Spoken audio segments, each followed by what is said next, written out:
Boa noite, gente. Que gostoso estar aqui. Meu Deus do céu, fazia tempo que eu não celebrava a Deus junto assim.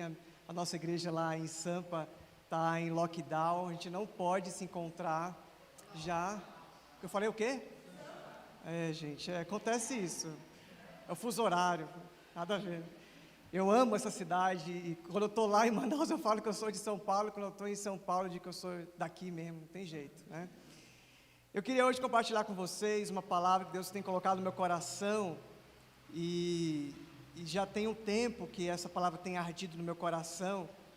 Antes eu quero falar que a Fernanda está lá na casa da Carol, ela e a Alice, porque não deu para chegar aqui na comunhão de vocês, porque a Alice ela é muito agitada, muito elétrica, e aí não deixaria eu pregar, então ela ficou lá hoje na casa da tia Carol.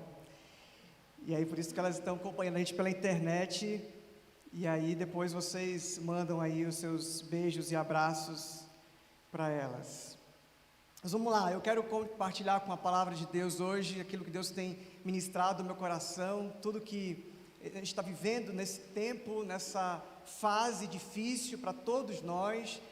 Algumas pessoas vieram me perguntar, e aí, como é que está lá em Manaus? Melhorou, não melhorou, está complicado ainda? Então, houve uma leve melhora nessas 2 semanas, mas ainda precisa das orações de vocês. Tem sido um tempo muito desafiador, a gente decidiu já, tem 45 dias, fazer uma operação a nível, a cidade toda ocupada por pessoas, voluntários, ONGs, igrejas, que abraçaram a causa, e desde cilindros de oxigênio, desde cesta básica, medicamento e também médicos, fisioterapeutas nas casas, porque vocês já ouviram falar que lá não tem leito e não tem UTI liberado.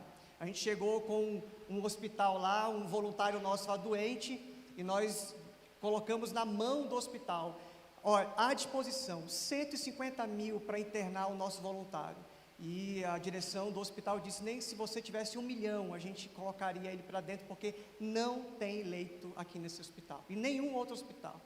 E a coisa deu uma leve melhorada, porque tem pessoas que saíram da cidade, pessoas que tiveram alta, pessoas que, graças a Deus, estão sendo recuperadas, e houve essas 2 semanas uma leve melhorada, mas eu peço ainda que vocês orem por nós, porque tem sido um tempo muito difícil, quase que a cada dia a gente ouve relatos, quase que minuto a minuto, de gente que está morrendo, pessoas queridas, pessoas da igreja, pessoas de irmãos, né, familiares de irmãos da igreja.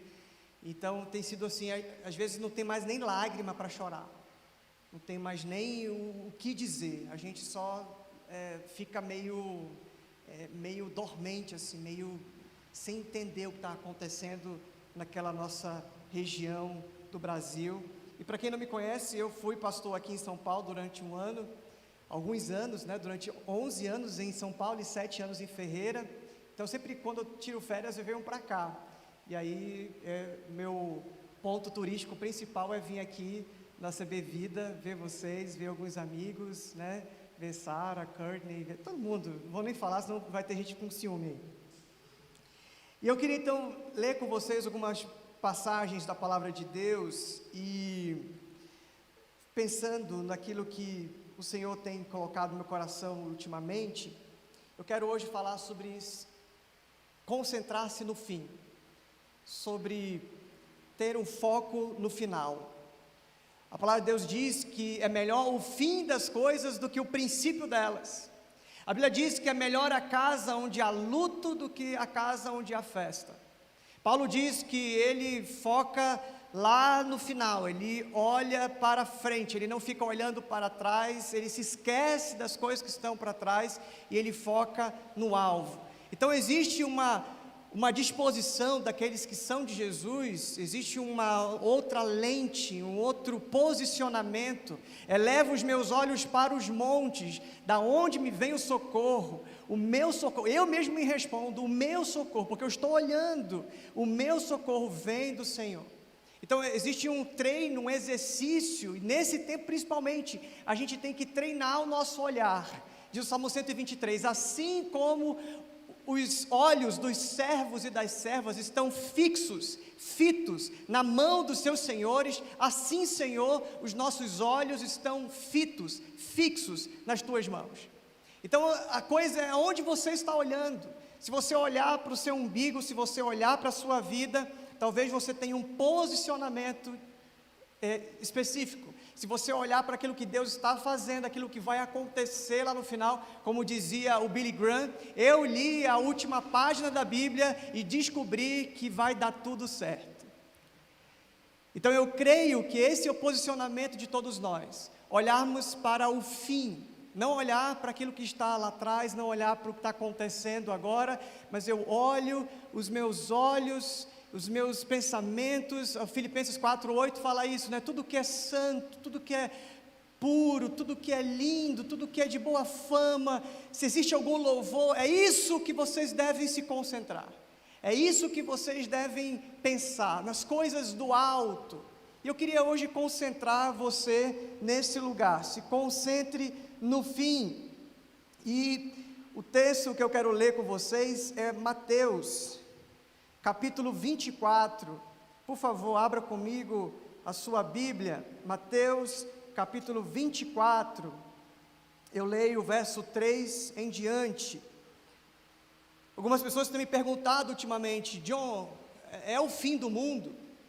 Porque se você está em Manaus e você vive o que está acontecendo lá, em loco, o Frei Beto dizia que o nosso coração sente onde os nossos pés pisam. E eu que estou lá, estou vendo isso diariamente. Para mim, o que a gente está vivendo em Manaus é um mini apocalipse.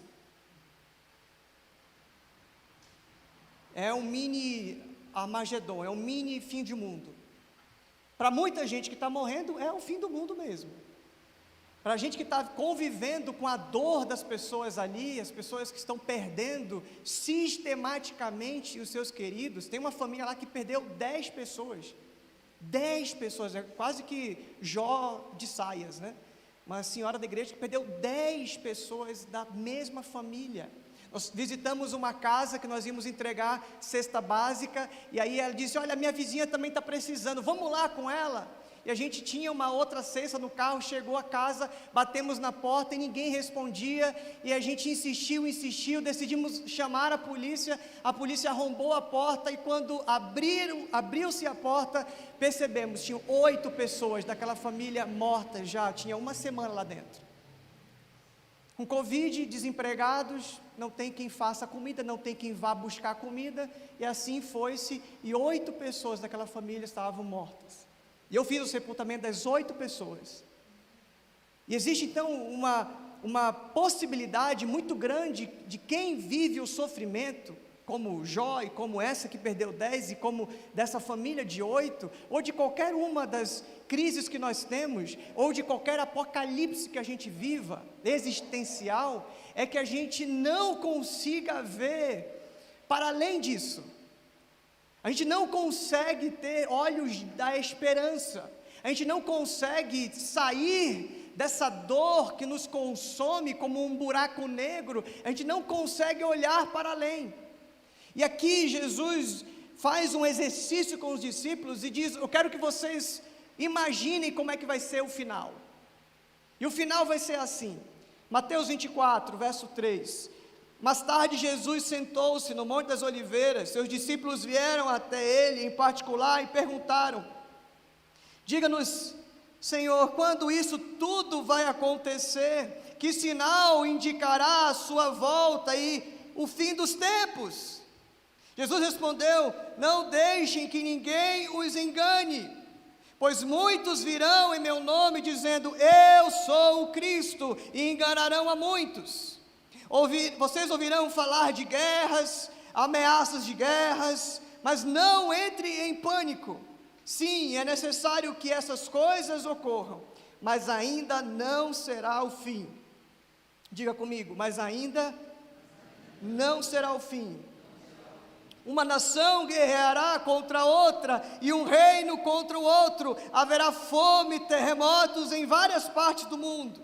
Tudo isso, porém, será apenas o começo das dores de parto, ou em algumas versões, o princípio das dores. Verso 9: então vocês serão presos, perseguidos e mortos, por minha causa serão odiados em todo o mundo. Muitos se afastarão de mim e trairão e odiarão uns aos outros. Falsos profetas surgirão em grande número e enganarão muitos. O pecado aumentará e o amor de muitos esfriará. Mas quem se mantiver firme até o fim, será salvo. As boas novas, o evangelho a respeito do reino, serão anunciadas em todo o mundo, para que em todas as nações se ouçam. Então virá o fim. Então virá o fim. Essa é a palavra de Deus, que Ele nos conduza nesse tempo, em sua meditação. Meus irmãos, quando Jesus fala princípio das dores, ou como dores de parto, os discípulos logo entenderam que ele estava falando das contrações. Quando a mulher grávida está já ali no último momento da gestação, ela começa a sentir algumas pontadas, e o seu corpo começa a se contrair, e começam a vir as dores do parto, é o princípio das dores. O bebê já está encaixado, e ela já começa a sentir de 10 em 10 minutos essas contrações, e depois começa a ser de 5 em 5, e depois de 3 em 3, e cada vez mais intenso, cada vez mais dolorido. É o que Jesus está comparando as coisas últimas. A escatologia está resumindo numa analogia de Jesus, como se o mundo estivesse grávido, como se o mundo estivesse se contraindo. Romanos capítulo 8, Paulo fala que a nação, a geração, a criação, o ser humano, tudo nesse planeta geme, como dores de parto. Geme, suspira, anseia, deseja aquilo que vai acontecer, aquele parto, aquele momento final. E aí Jesus está dizendo para os seus discípulos dessas contrações. Nesse momento ele está dando para eles um vislumbre, uma ideia daquilo que vai acontecer, um mecanismo psicológico muito importante quando a gente faz o uso da imaginação.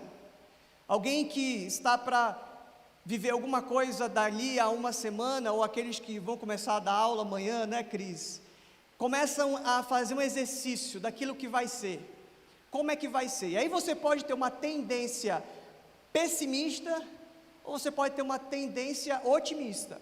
Você pode pensar e colocar para dentro, dizendo vai dar tudo errado, vai ser ruim, e por causa daquilo que você nutre na sua cabeça, você vai ter reações corpóreas, você vai chegar inclusive lá na hora com essa cabeça já meio estragada, já meio mal-humorada, porque você já foi nutrindo antes do negócio.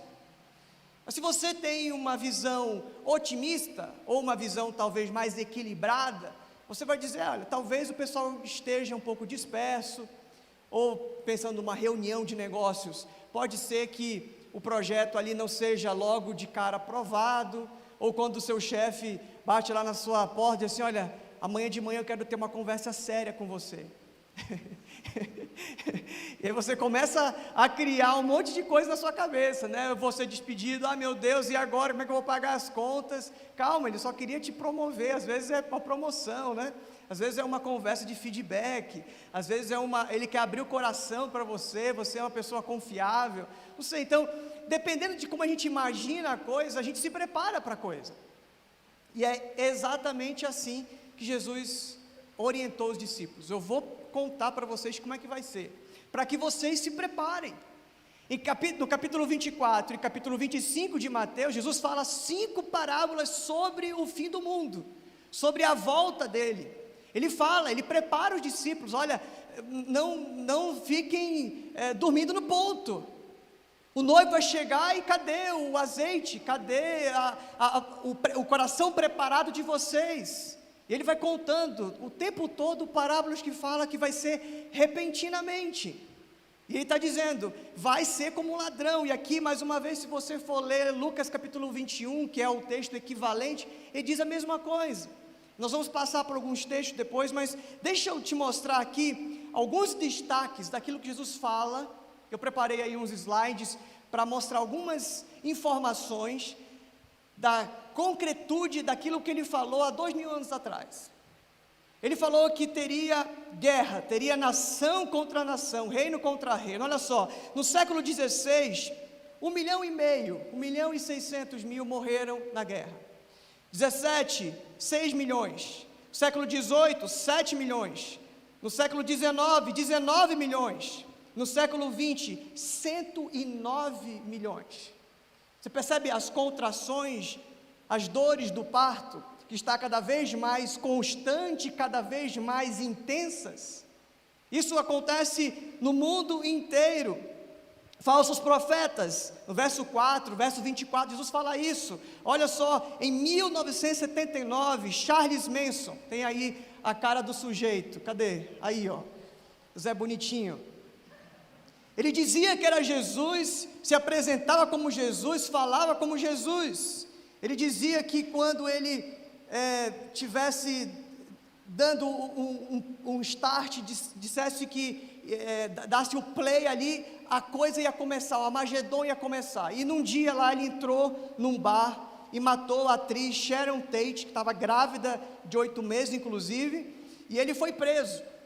E nesse momento que ele foi preso por um crime, ele disse, atenção galera, vai acontecer o Armagedon, vai acontecer aquela coisa que Jesus falou, que teria perseguição.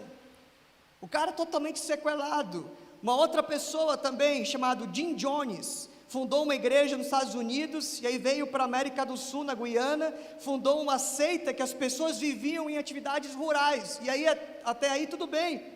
E algumas pessoas desiludidas com ele nessa fazenda, resolveram voltar, e ele sabotou o avião, e o avião caiu, e nessa queda, várias pessoas morreram, né? As pessoas estavam ali a bordo, e ele voltou para a base lá da fazenda dele, reuniu todo mundo ali, e 963 pessoas tomaram cianureto, entre crianças, e morreram, acreditando que Jim Jones era o Cristo. No mundo oriental, o reverendo Dr. Sun Myung Moon falava como Deus, se vestia como Deus e dizia que era o Messias. Se você der um Google lá, você vai ver a estrutura megalomaníaca que esse cara tinha. E alguns deles, né, já morreram, só está aí a história. David Koresh, também titulado Jesus, ele tinha uma igreja em Waco e entendia que eles tinham que se preparar para o Armagedon. Ele estava se armando com bombas e armamento pesado para o Armagedon. E é muito louco, porque essas bombas, esses armamentos, era contra as próprias pessoas. Bomba para evidenciar, iria explodir uma bomba para evidenciar aquilo que ele havia falado, que o mundo teria guerra, que o mundo, assim como Cristo, assim como eu, naquela época, eu sou a encarnação, e aquela história toda sem pé nem cabeça.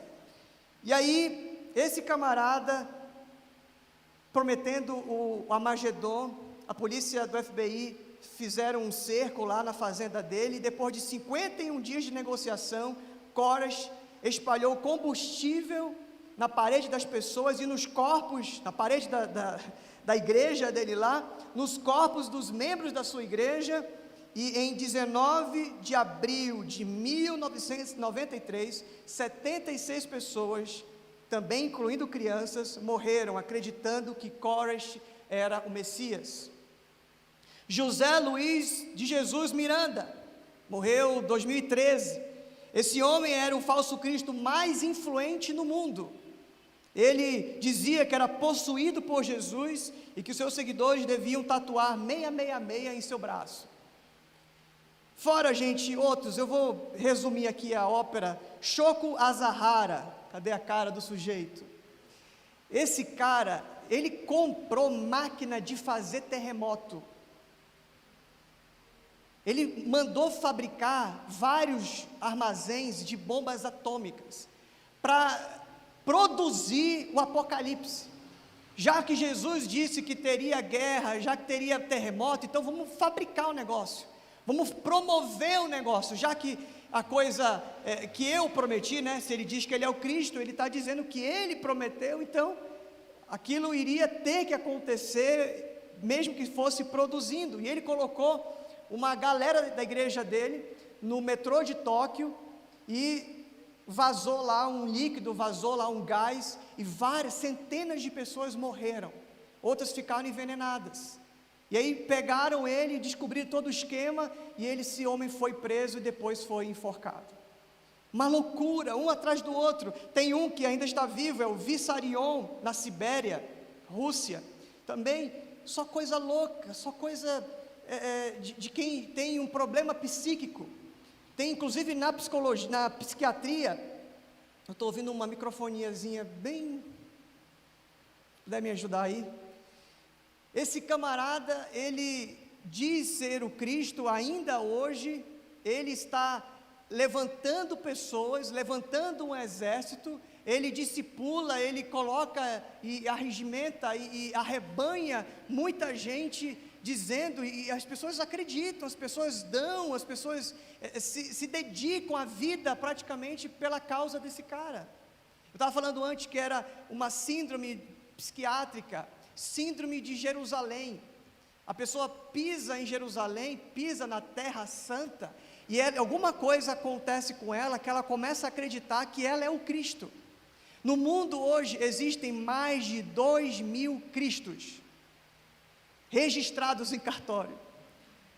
Não é pelo nome, não, é pela a história de ser a reencarnação de Cristo. E um que vocês conhecem muito bem é o Henrique Cristo, nosso não, né? O Messias brasileiro. Ele e as Henrizetes, uma coisa assim, né? Tem uma galera que vai atrás desses caras. Aquele Shoko Asahara que eu falei aqui, ainda hoje ele está morto, enforcado, como eu falei, ainda hoje tem gente que segue esse cara. O movimento dele continua crescendo, assim como esses outros aí, de forma muito assustadora, e a coisa vai crescendo, como eu falei, 2.000 Cristos no mundo por aí. São sinais das contrações, do fim dos tempos, é o final, é aquilo que Jesus disse que iria se intensificar no final. Um outro sinal que se intensifica como as dores de um parto é a fome.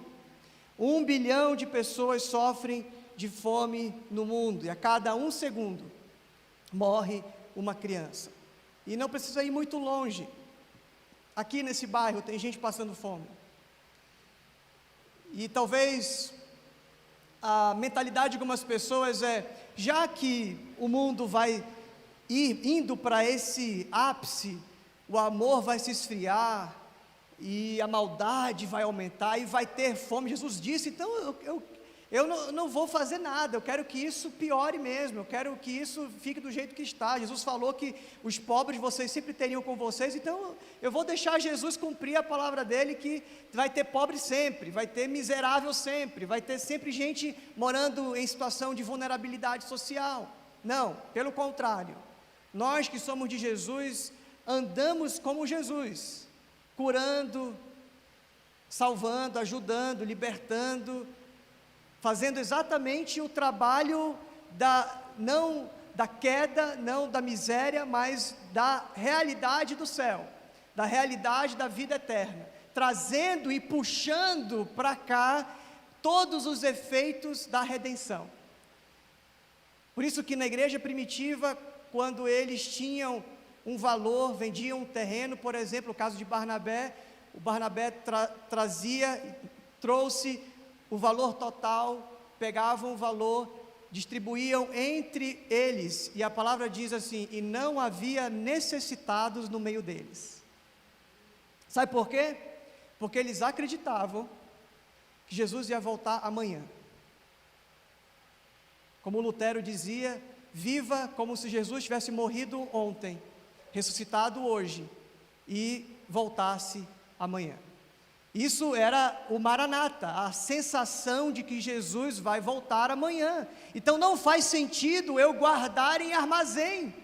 Então tudo que a gente tem é do outro, é o pão nosso de cada dia.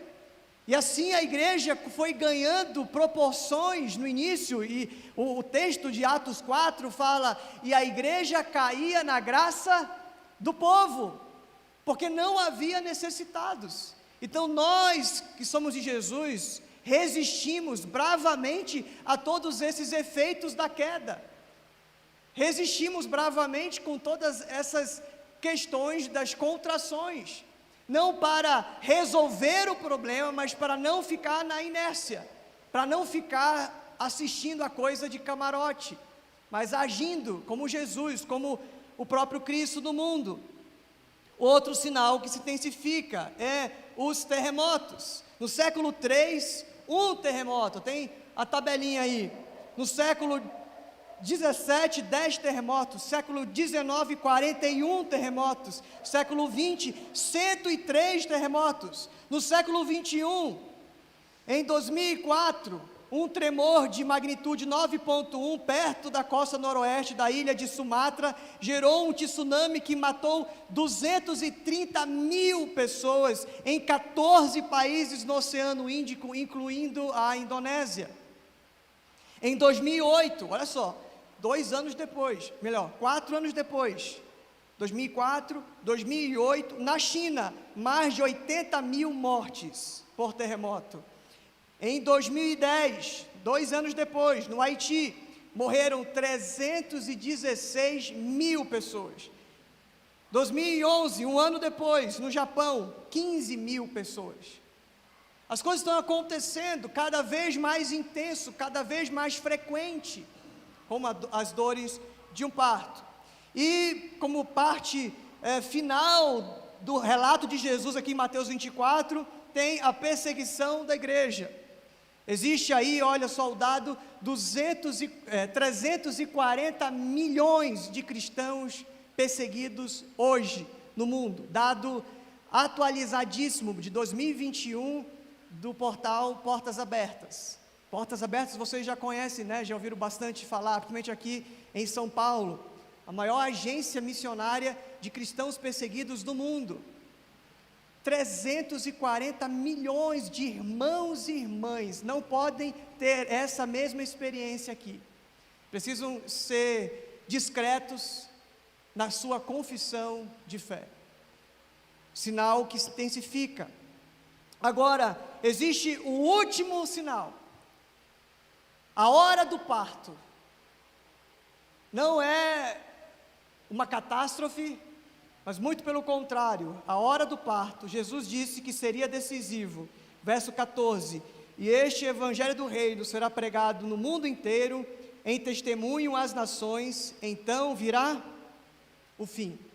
Olha só esse gráfico aí, 7,6 bilhões de pessoas no mundo. Olha só quantas no ícone aí, primeiro, quantas tem Bíblia? Olha no outro lá, ó. Existem mais de 7 milhões, o dado mais atual é 7 milhões 111 línguas no mundo inteiro. E desses 7 milhões, 3 milhões já tem a Bíblia no seu idioma, ou o Novo Testamento, ou um trecho. Em 1800, você tem uma noção, esse é um dado de 2021, mas em 1800 a Bíblia estava em 70 idiomas. Hoje está em 3.000 idiomas. É um sinal que se intensifica. E esse é um sinal decisivo. Diariamente são batizadas na África 32 mil pessoas, 20 mil na China. O cristianismo está crescendo 65% mais rápido que a população da África. E na China comunista já são 85 milhões de cristãos. Com a internet, nós somos a primeira geração a alcançar o mundo em poucos segundos. É a pregação do Evangelho por satélite. Ao mesmo tempo que se cresce o número de cristãos no mundo, também cresce o número de apostasia. Você sabe o que é apostasia? Gente que crê, no passado e não crê mais agora. Gente que desiste da fé. Gente que cria em Jesus como seu único e suficiente Salvador e abandonam por completo a fé. São números alarmantes em todo o mundo, em todo o globo. Agora, eu quero que Jesus ministre para você também como Ele ministrou para esses discípulos aqui. Talvez olhando para esses dados que eu falei antes, você fique apavorado e vendo que as coisas estão acontecendo, que essas situações vão se agravar. Em Lucas 21, Jesus fala também de pestes. E existem esses dois principais fragmentos de sermão de Jesus falando sobre o fim dos tempos. Mas o foco, Jesus ensinou tudo isso e disse, mas não se preocupem, não tenham medo. O foco de vocês, eu quero que vocês se concentrem na pregação do Evangelho. E este Evangelho do Reino será pregado como testemunho para todas as nações, então virá o fim. E nas suas últimas palavras, lá em Atos capítulo 1, ele fala, e recebereis poder ao descer sobre vocês o Espírito Santo, e sereis minhas testemunhas, em Jerusalém, na Judéia, na Samaria, até os confins da terra. E eu poderia acrescentar, então virá o fim. Jesus está dizendo, se concentrem no fim, se concentrem. Tem gente se concentrando em fazer bomba atômica, tem gente que está se concentrando em promover, fabricar terremoto, tem gente que está fabricando a corrupção, está fazendo de tudo para que o mundo seja exatamente esse mundo caído. Esse mundo que tem fome, esse mundo que tem guerra, esse mundo caótico. E vocês que são meus discípulos, devem se concentrar. O foco de vocês deve ser, e este Evangelho do Reino será pregado em todo o mundo, como testemunho, então virá o fim. Vocês devem se concentrar somente nisso. Vocês não devem ficar com medo, nem ficar inertes, vocês vão se concentrar nisso. Abra comigo a sua Bíblia em 1 Tessalonicenses. Eu quero que você leia aí comigo palavras do apóstolo Paulo. 1 Tessalonicenses, capítulo 5, verso 1 em diante.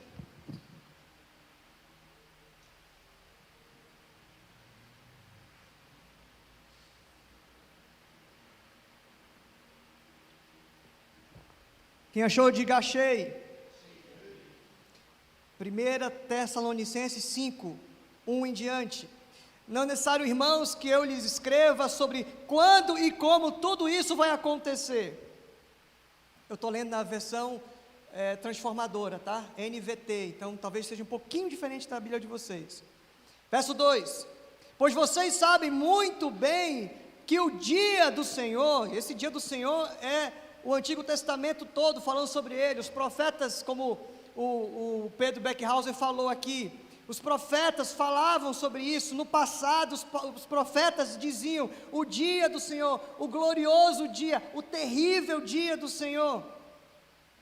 Vocês sabem muito bem que o dia do Senhor virá inesperadamente como ladrão à noite, quando as pessoas disserem, tudo está em paz, seguro, então o desastre lhes sobrevirá tão repentinamente como iniciam as dores, olha só, o mesmo termo, as dores de parto de uma mulher grávida, e não haverá como escapar. Mas vocês, irmãos, não estão na escuridão, vocês não se comportam como os outros que estão na escuridão, vocês não se amedrontam como os outros que estão na escuridão, vocês não estão na escuridão, a respeito dessas coisas. Jesus já falou, olha, vai ter terremoto, vai ter fome, Jesus já explicou tudo isso. E não devem se surpreender quando o dia do Senhor vier como ladrão, porque todos vocês são filhos da luz e do dia, não pertencemos à escuridão e à noite, portanto, fiquem atentos. Mais uma vez, lembra de Mateus 24, Jesus conta 5 parábolas sobre ficar preparado. Fiquem atentos, não durmam como os outros, permaneçam atentos e sejam sóbrios, sejam sábios, sejam prudentes como as virgens as 10 virgens lá de Mateus. À noite, as pessoas dormem e os bêbados se embriagam, mas nós, os que vivemos na luz, devemos ser sóbrios, protegidos pela armadura da fé e do amor, usando o capacete da esperança da salvação. Eu estou com o capacete da esperança, da expectativa de que eu sou salvo e que eu vivo para a salvação dos outros. Capacete da salvação, assim como Paulo fala lá em Efésios capítulo 6. Porque Deus decidiu nos salvar por meio do nosso Senhor Jesus Cristo, em vez de derramar sua ira sobre nós. Cristo morreu por nós para que quer estejamos despertos, quer dormindo, aqui é eufemismo para quem morreu, né? Se estivermos vivos ou mortos, vivamos com Ele para sempre. Portanto, animem e edifiquem uns aos outros como tem feito. Como tem feito. Essa é a função da igreja, falar sobre a salvação que há em Jesus, ser testemunha, ser aqueles que levam a sério a grande comissão e não transformam ela na grande omissão. Vão por todo mundo, preguem, façam discípulos, batizem, ensinem tudo o que eu os ordenei, porque eu estou com vocês todos os dias.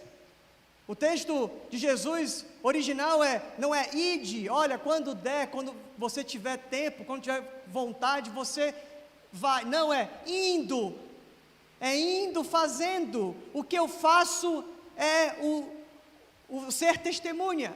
Enquanto eu sou o que eu sou no mundo, eu estou testemunhando. Eu sou Jesus, eu toco como Jesus, eu falo como Jesus, não como um falso Cristo, mas com o próprio Cristo em mim. O problema é que alguns passam desse ponto e começam a dizer para si que são o Cristo encarnado, começam a achar os donos das pessoas ou o dono do mundo. Daí vem esse pensamento megalomaníaco. Portanto, animem e edifiquem uns aos outros como hoje vocês têm feito. Essa é a palavra de Paulo. Agora, vai comigo mais umas páginas para frente, e eu prometo que eu vou encerrar. 2 Pedro capítulo 3. O dia do Senhor se aproxima. Olha só o apóstolo Pedro falando. O dia do Senhor se aproxima. 2 Pedro 3, eu vou ler alguns versos aqui. Verso 3 diz assim: acima de tudo quero alertá-los de que nos últimos dias surgirão escarnecedores que zombarão da verdade e seguirão os próprios desejos, dizendo: o que houve com a promessa de que ele voltaria? Desde antes do tempo dos nossos antepassados, tudo permanece igual, como desde a criação do mundo. Verso 8: logo, amados, não se esqueçam disso. Para o Senhor um dia como 1000 anos, e 1000 anos como um dia. Na verdade, o Senhor não demora em cumprir sua promessa, como pensam alguns. Pelo contrário, Ele é paciente por causa de vocês. Não deseja que ninguém seja destruído, mas que todos se arrependam. Essa é a mentalidade do nosso Senhor. Ele é utópico, Ele é um esperançoso irrecuperável. Ele quer que todos se arrependam. Contudo, o dia do Senhor virá como um ladrão. Tanto Jesus quanto Pedro quanto Paulo dizem: o dia do Senhor virá de repente. Os céus desaparecerão com um terrível estrondo, e até os elementos serão destruídos pelo fogo, e a terra e tudo que nela há serão expostos. Continua: visto, portanto, que tudo ao redor será consumido ou destruído, a vida de vocês, olha isso aqui, a vida de vocês deve ser caracterizada por santidade e devoção, esperando o dia de Deus e já antecipando a sua vinda. Em outras versões diz: apressando a sua vinda. Jesus disse que este evangelho do reino será pregado em todo o mundo, então virá o fim. E ele está dizendo, é assim, como testemunho, como discípulos, nós apressamos a sua vinda. Sabe qual é o nosso problema? É que a gente adora viver aqui nessa terra. A gente adora enriquecer. A gente adora constituir família e viver para a gente mesmo. A gente não está nem aí para o Maranata. A gente não está nem aí para a volta de Jesus. A gente não quer, na verdade, quem está solteiro quer que ele demore mesmo, porque eu quero casar primeiro. E a gente brinca, mas no fundo, essa brincadeira revela o quanto que a gente não quer que Jesus volte. Porque a gente tem medo desse fim. A gente tem medo de não passar no Enem de Deus. A gente tem medo de não estar pronto como aquelas outras amigas da noiva. A gente fica, na verdade, fazendo um desserviço, a gente fica atrapalhando a sua vinda. A gente ama esse ambiente de louvor e adoração, e para aqui. Para ser testemunho, para ser discípulo, para ser aquele que antecipa a sua vinda, gente, não estou falando aqui que você tem que ser um androide. Deus não fez um androide. Deus ele não criou um Android, instalou um aplicativo da Bíblia e disse, agora vá e pregue o Evangelho. Ele não fez isso. Ele colocou gente no mundo para ser gente, para amar, para servir, para sim casar, ter filhos, e indo, e fazendo tudo isso, e trabalhando, e também ganhando o seu sustento, fazendo discípulos, indo, fazendo, no caminho, enquanto faz. E isso é o desejo do nosso Senhor, e essa é a minha palavra de desafio nessa noite. Eu e você fomos comissionados por Deus, comissionados por Jesus, para apressar a sua vinda. E toda vez que você se posiciona, não com medo do final, mas com expectativa, com alegria, com aquela mesma paixão que havia nos primeiros discípulos, vamos trabalhar. Você acha como que a primeira viagem missionária aconteceu, a segunda viagem, a terceira e as viagens até agora? Como é que você acha que o evangelho do mundo, como é que você acha que essa evolução da palavra de Deus está chegando no mundo? Porque tem gente que está comprometido, gente que está decidido a apressar a vinda de Jesus, e não tem outra coisa pela qual ele é apaixonado, ele só quer uma coisa. Uma vez Jesus estava com os discípulos e perguntaram para ele, Jesus, quais são as obras de Deus? E Jesus tirou do plural e colocou no singular e disse, a obra de Deus é que conheçam aquele que o Pai enviou. Deus não está fazendo muita coisa no mundo, meus irmãos. Ele só está dedicado a uma coisa. A obra de Deus é que conheçam aquele que o Pai enviou. Se você está engajado em qualquer outra coisa na sua vida que não é apressar a sua vinda, desista agora em nome de Jesus. E se dedique corpo e alma, coração e mente para fazer Jesus conhecido em toda a terra, com a sua vida. Não é para ficar convidando para ir na tua igreja. Vamos lá assistir um culto. Não, não é isso que é fazer discípulos. É dizer assim, seja meu imitador, como eu sou de Cristo. E tem pouca gente com condições de bater no peito e dizer, seja meu imitador, como eu sou de Cristo. E por isso que a gente vai se arrastando. E a gente coloca na nossa cabeça que cultuar a Deus no encontro como esse é o que há. É o ápice da fé. Eu me converto, eu me volto para Jesus, os meus olhos estão em Jesus, a gente canta, né? Volto os meus olhos, e é aí que fica. E aí quando é no domingo, a gente está adorando a Jesus, mas não está apressando a sua vinda, porque a gente quer mesmo que Ele fique lá, entronizado lá, adorado lá, Ele lá e eu aqui, está tudo certo.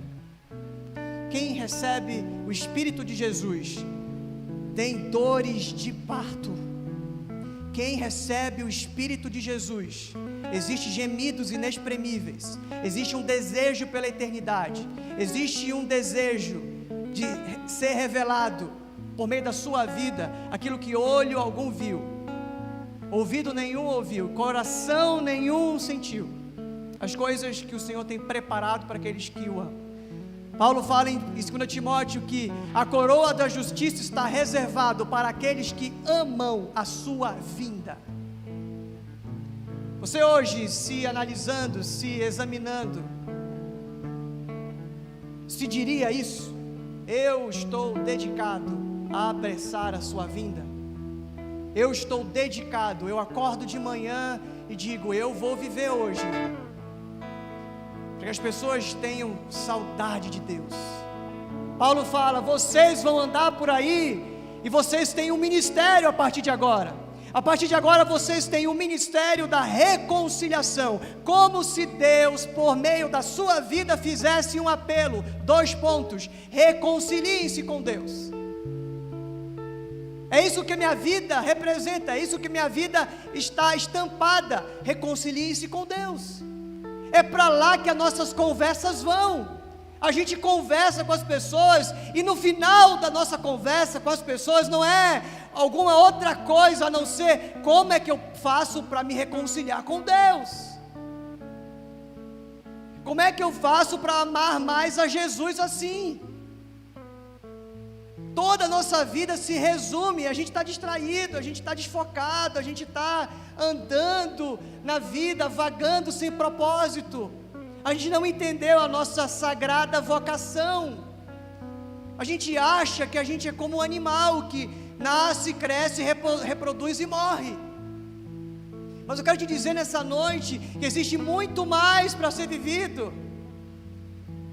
Existe uma santa vocação de fazer Jesus conhecido em toda a terra, por meio da minha vida, enquanto eu vou, enquanto eu toco, enquanto eu trato a minha esposa, trato a minha filha, trato as pessoas, pago as minhas contas, o tipo de gente que eu sou no mundo. E assim vocês vão apressar a sua vinda. Eu não sei você, mas existe no meu coração um anseio pela eternidade. Eu não sei você, mas existe alguma coisa no meu coração que diz que não está certo, que não está bom aqui, que a minha pátria não é essa, que a minha pátria é o céu, e não um céu distante que um dia eu vou morar, não, o céu que eu trago para cá, o céu que eu digo aqui, seja feita a tua vontade, assim na terra como ela é feita no céu. Não é um reino que nós iremos usufruir no céu, é um reino que está vindo do céu, e que se instala aqui, por aqueles que entenderam que representam Jesus aqui, e que amam a sua vinda, e que vivem diariamente desejando se encontrar com Jesus, que está concentrado nisso. Agora deixa eu dizer uma coisa muito importante que às vezes a gente se esquece. Lembra que eu falei no início que é melhor a casa onde há luto do que a casa onde há festa? Então as expectativas para a gente é de 60, 70, 80 anos os mais fortes. Se Jesus não voltar até você envelhecer, e você vê, como diz a palavra, todo olho verá, toda língua confessará, todo joelho se dobrará, você pode voltar para Jesus. Então a história é basicamente isso: se ficar o bicho pega, se correr o bicho come. Ele pode voltar, ou você pode voltar. Eu tenho 36 anos, tem pessoas que estão no hospital agora. Quem vai morrer primeiro? Não sei, pode ser que eu vá primeiro. A gente tem uma ilusão de que quando eu ficar bem velhinho, eu vou ficar lá no bico do corvo, quase morrendo, aí eu vou ter aquele minuto que Deus vai me dar, como deu para aquele ladrão na cruz, e eu vou dizer: Senhor, lembra de mim, Senhor, poxa, pelo menos algumas coisinhas que eu fiz, umas besteirinhas de Jesus que eu fiz, será que não valeu? E aí Jesus vai falar: hoje mesmo você estará comigo no paraíso. Cuidado, porque isso é infantil, isso é herético, isso não é assim. Talvez você não tenha a oportunidade de ainda se acertar com Jesus. A palavra de Deus diz que a noite vem, quando ninguém mais pode trabalhar. E antes ele fala isso: trabalhe enquanto é dia, e trabalhe o trabalho da vida, sendo professor, sendo enfermeiro, sendo arquiteto, sendo psicólogo, sendo dono de casa, sendo coloca a tua profissão aí. Faça isso enquanto é dia. Enquanto é dia, enquanto é hoje. O tempo do Senhor é hoje, o dia do Senhor é hoje. Não fique dizendo, vai ter um tempo que eu vou estar consagrado, vai ter um tempo que eu vou estar santo. Não, ele está dizendo aqui, vocês vão se preparar, vocês vão apressar a vinda. Enquanto essa vinda não acontece, vocês estão com o coração concentrado, vocês estão com a cabeça no alto, vocês estão apressando a sua vinda, também se preparando, tendo uma vida santa. O texto original diz, uma vida irrepreensível, sem culpa, vivendo todo dia como se fosse o último. Então minha palavra para você nessa noite é: se concentre no final, porque eu li a Bíblia e no final eu sei que vai tudo certo, vai dar certo para quem creu em Jesus, vai dar tudo certo para quem se posicionou em fé, vai dar tudo certo para quem não ficou vendo a coisa acontecendo, mas se tornou aquilo que Deus fez, aquilo que Ele conquistou na cruz, aquilo que Ele colocou no seu coração quando você se entregou para Ele. Primeiro dia que você abre o seu coração para Jesus, é essa palavra que você recebe: vai, enquanto vai, faça discípulos. Vai, enquanto vai, batize. Vai, enquanto vai, discipule, ensine. Olha, Jesus me ensinou isso. E se você não sabe nada sobre Jesus, leia a palavra, leia o Evangelho, leia Mateus, leia Marcos, leia Lucas, leia João, até que fique bem entranhado em você quem é Jesus. Você quer saber de Jesus? Então ore, fale com Ele, para que Ele vá te tratando e te ensinando quem Ele é, que Ele te abençoe e te guarde, que Ele resplandeça o seu rosto sobre ti e forge em você o caráter dEle. Você quer ter uma vida bonita? Então continue exercitando as disciplinas espirituais, jejue, tenha tempo no secreto, adore, contribui. Todas essas disciplinas que a palavra de Deus diz para a gente, Ele vai forjando o caráter dEle na gente. A gente vai se parecendo com Jesus. Eu vou lendo a palavra sobre Ele. Tem gente, um dia desse eu falei com uma irmã da minha igreja, disse: olha, você vai começar lendo a Bíblia de um modo diferente, porque a Bíblia é um livro um pouco criptografado. Você não lê a Bíblia do início para o fim. Muita gente que começa a ler a Bíblia do início para o fim, ela se perde quando chega em Números, Levítico, aí pronto, já se perde, entra um monte de palavra, de nome, de gente, que aí se perde. A Bíblia é um livro que você lê por João, você lê sobre Jesus primeiro, você lê o Evangelho de Jesus segundo escreveu São João, capítulo por capítulo.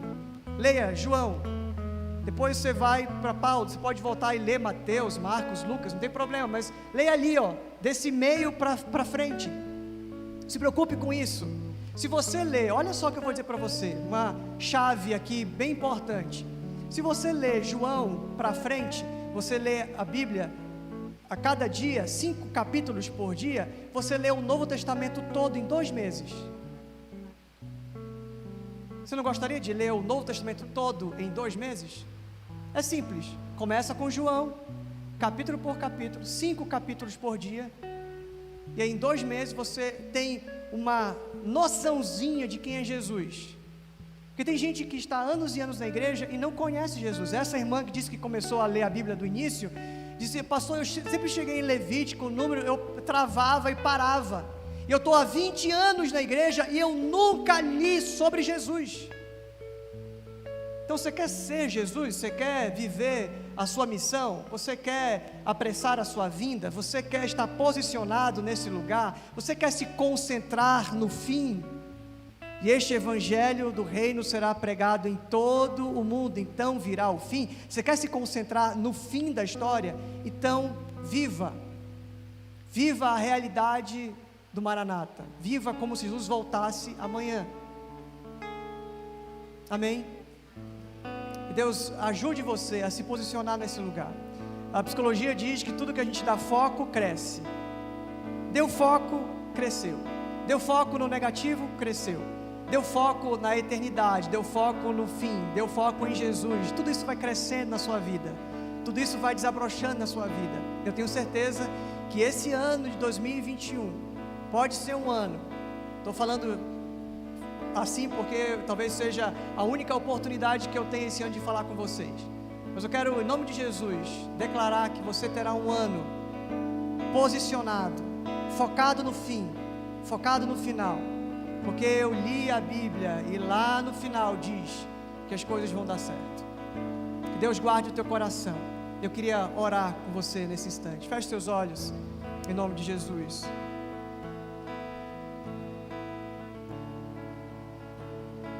Senhor, nós adoramos o teu nome, te agradecemos pela tua palavra que não volta vazia, mas faz aquilo que te apraz. E como solo fértil, nós queremos permitir que a tua palavra nos conduza à sabedoria, a não andarmos como aqueles que são da noite, distraídos, bêbados, cambaleando. Nós queremos nos posicionar em fé. Nós não queremos, Senhor, viver por meio daquilo que nós vemos ou sentimos, porque nós somos chamados para viver por fé.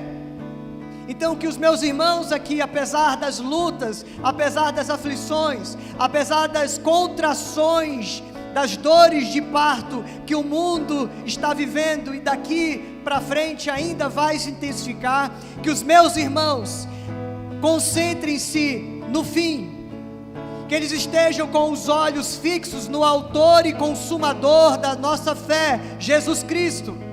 Que os meus irmãos e as minhas irmãs não percam tempo distraídos demais, querendo construir e guardar em armazéns, mas que vivam diariamente com o senso do Maranata, desejando a sua volta, apressando a sua vinda, enquanto vão, enquanto tocam, enquanto servem, enquanto amam, enquanto constroem família, enquanto são profissionais, enquanto ganham o seu sustento, possam sinalizar o reino de Deus.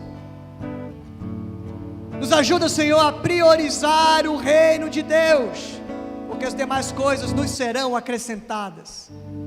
Nos ajuda, Senhor, a focar naquilo que está para acontecer, e este evangelho do reino será pregado em todo o mundo, então virá o fim. Nos ajuda a ser estratégicos, a usar as nossas redes sociais para pregar o evangelho. Nos ajuda a ser estratégicos para as nossas relações, os nossos amigos, para que as nossas conversas sempre conduzam-se, sempre esteja fluindo e sempre esteja direcionado para a vinda de Jesus, para as promessas de Jesus, para a palavra de Jesus, para o caráter de Jesus, para as atitudes de Jesus. Nos ajuda, Pai, a não andar distraídos, como religiosos, que sabem como ninguém fazer um culto, e ao mesmo tempo não sabem como testemunhar que são verdadeiramente de Jesus. São excelentes em cultuar a Deus no público, mas são indiferentes à realidade espiritual no secreto. Eu quero pedir em nome de Jesus que o Senhor desperte a tua igreja em toda a face da terra, que são profissionais de fazer culto, e são lerdos, são lentos em testemunhar as grandezas daquele que nos tirou das trevas para a sua maravilhosa luz, nos dá o senso do Maranata, nos ajuda a viver como se Jesus voltasse amanhã. Isso faz toda a diferença. Isso muda os nossos negócios, isso muda a importância que as pessoas têm, a relação com as pessoas fica sagrada, a mensagem do WhatsApp com alguém fica sagrada, e nós aproveitamos a tempo e fora de tempo a pregar o Evangelho e assim apressar a sua vinda. Nos posiciona neste lugar de urgência, neste lugar de obediência. Nós oramos no nome de Jesus. Amém.